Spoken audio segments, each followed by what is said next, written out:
Lee is half Hopi and half Navajo, and he's had his share of experiences both on and off the reservation. One summer in the mid-90s, when Lee was 14, he spent the summer at his grandma's house on the Navajo reservation, just kind of helping her around the house. He loved to spend time with his grandma, eat her fried bread, hers was the best, and hear her tell stories that scared the crap out of him. True stories about ghosts and black magic and skinwalkers. And she told him stories about his father and his grandfather and their run-ins with skinwalkers. Now, every now and then, his grandma would hire Ernie, who is a local guy who would come out and kind of help her with things that she needed done around the property. And one late evening, his grandma asked Lee to take Ernie home. Ernie lived in a house about 4 miles away from where his grandma lived in the valley. And Lee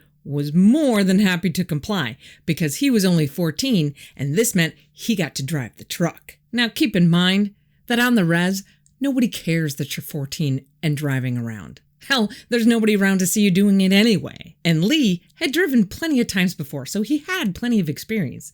But he was always happy to pick up more. So his 9-year-old brother jumps in the cab of the truck with him, and Ernie and Lee's dog jump in the tailgate of the truck, and they are off. And after Lee drops Ernie off in the shack that he and his brothers call a house, he and his brother turn around and head back down the road back to Grandma's. And the sky is a deep red as the sun is starting to set behind them. And the radio is playing music from the only station that they can pick up, broadcasting out of Holbrook, Arizona. And there's nothing weird, nothing unusual.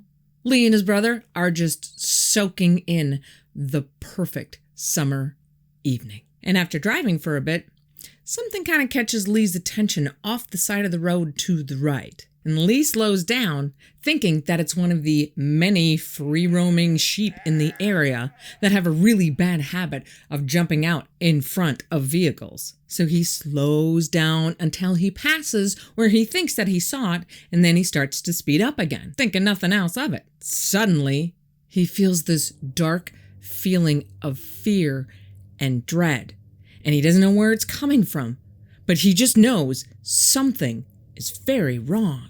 And Lee looks in his rearview mirror and sees the silhouette of something that he thinks was the sheep that he just passed. But the sheep starts growing, unfurling, expanding, stretching until it becomes something else. Something that's very tall and skinny with long arms and long legs that seem to be covered in some kind of fur. And whatever it is, it starts running at the truck. And Lee knows it's not a normal human or any kind of human at all. And he hears his brother start crying in the truck next to him.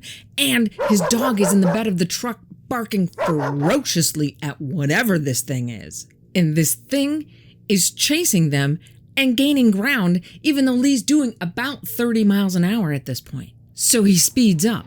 And he and his brother and the dog are all shaking violently as the truck is going over this washboard gravel road. And the sound of the rattling truck hitting the rutted road is almost deafening as he pushes the truck faster, upwards of 65 miles an hour. But this thing is only getting closer. And Lee is struggling to keep control of the truck as it is fishtailing from one side of the dirt road to the other. And his brother screams, "It's coming up on your side!" And Lee is as scared as hell as a million thoughts are going through his brain. Is this real? Is this thing gonna kill us? What is happening? And at the moment he thinks is going to be their last, the truck careens around a bend in the road where they come upon a car coming in the opposite direction. And as the two cars pass one another, Lee feels instant relief wash over him. Whatever was following them is gone. He doesn't know if it decided to hide because of the other car or if it decided to go chase the other car. And he doesn't care. All he knows is that he can feel that it's gone and he can breathe again, shaken up, but still alive They make it back to Grandma's house, wondering what the hell just happened. And as soon as the truck stops, the boys jump out, slam the doors, run inside the house, not looking back, hoping that whatever it was that was chasing them didn't follow them home. They slam the front door shut, lock it, close the windows, and stand there, catching their breath. And Grandma sees that they're shaking and asks what happened. So Lee tells Grandma they were just chased by something at 65 miles an hour. And Grandma's response? Yeah, things like that happen around here.